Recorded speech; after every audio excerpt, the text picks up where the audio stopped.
Modernización en el agro, 1876 a 1886.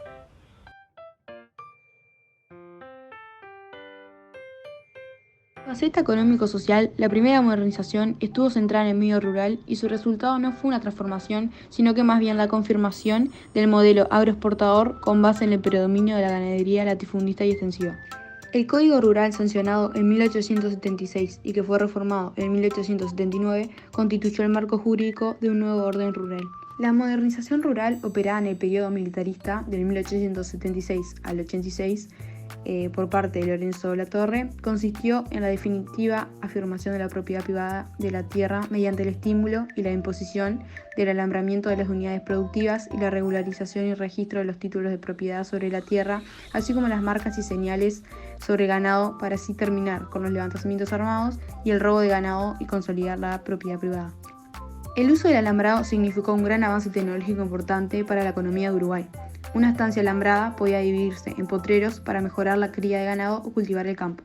Igualmente, al mismo tiempo que se defendió el derecho de propiedad burgués, el alambrado consolidó el latifundio y provocó el desalojo de miles de ocupantes y poseedores que quedaron sin tierras. Ellos fueron las primeras víctimas del desempleo tecnológico en el país.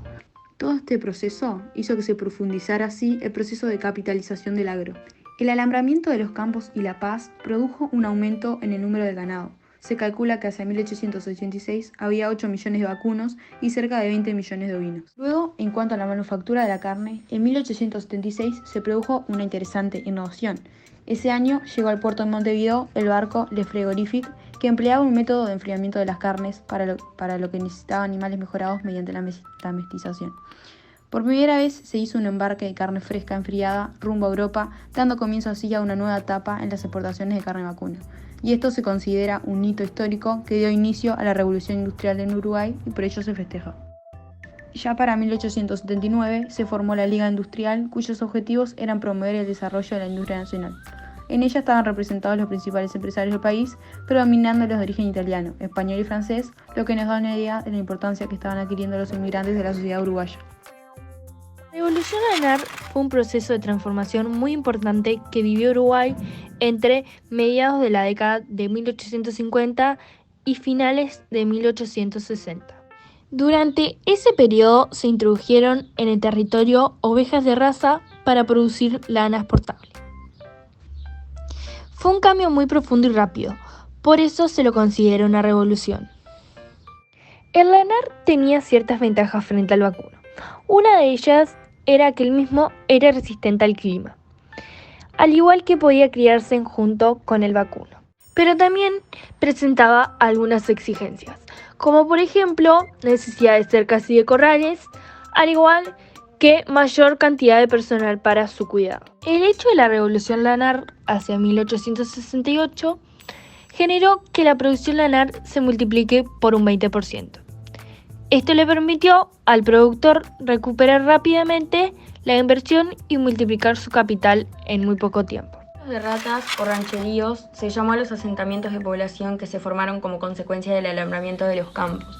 Los habitantes de la campaña, desplazados por la nueva forma de producir, se instalaron en estos poblados a partir de la generalización del cercamiento, que hizo que la mano de obra necesaria para el cuidado de los animales se redujera rápidamente. Se calcula que los desocupados del campo llegaron a ser una 10ª parte de los habitantes rurales.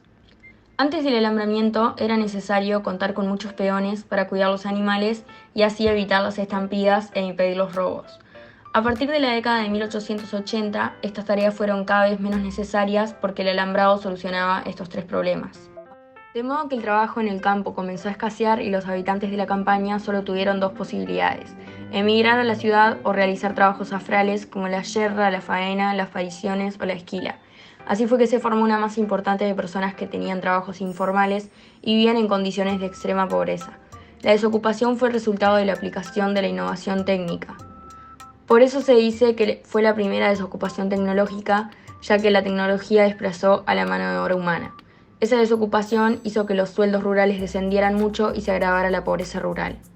De esta manera fueron desapareciendo los ganaderos de nombre o agregados, que eran pequeños productores que tenían ganado pero no campo y lo hacían pastar en tierras ajenas. Pero sobre todo fue el fin del gaucho, imposibilitado de recorrer el campo a sus anchas y disponer libremente de animales para alimentarse.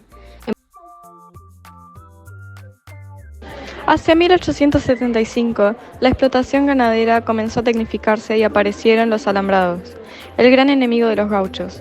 Con los campos cercados, les era más difícil moverse con libertad por la campaña. Antes podían robar un vacuno, que no tenía marca, y vender su cuero en la pulpería del Pago. Después de 1876, no era posible matar ganado, ni vender un cuero que no tuviera su marca registrada. Corrían el riesgo de ser atrapados por la policía y si salvaban su vida terminar en Montevideo picando piedras en el taller de adoquines. Mediante el fortalecimiento del Estado, otras reformas apuntaron a la formación de los ciudadanos, como por ejemplo la Ley de Educación Común, obra de José Pedro Varela. Mediante la misma se establece la obligatoriedad de la escuela primaria. Se buscaba formar ciudadanos para la República, para poner fin a las largas luchas civiles y al peligro del gauchaje. También el Estado se encargó de la campaña, intentando organizarla e imponer el orden para cumplir con los reclamos de los hacendados. En este sentido se aprueba el Código Rural, que establece, entre otras medidas, la creación de la policía de la campaña y del registro de marcas y señales, y el alambramiento de los campos. Estos cambios trajeron consigo algunas consecuencias importantes, como lo fue la desaparición del gaucho, debido a la fuerte represión ejercida en la campaña y al desarrollo de las escuelas rurales.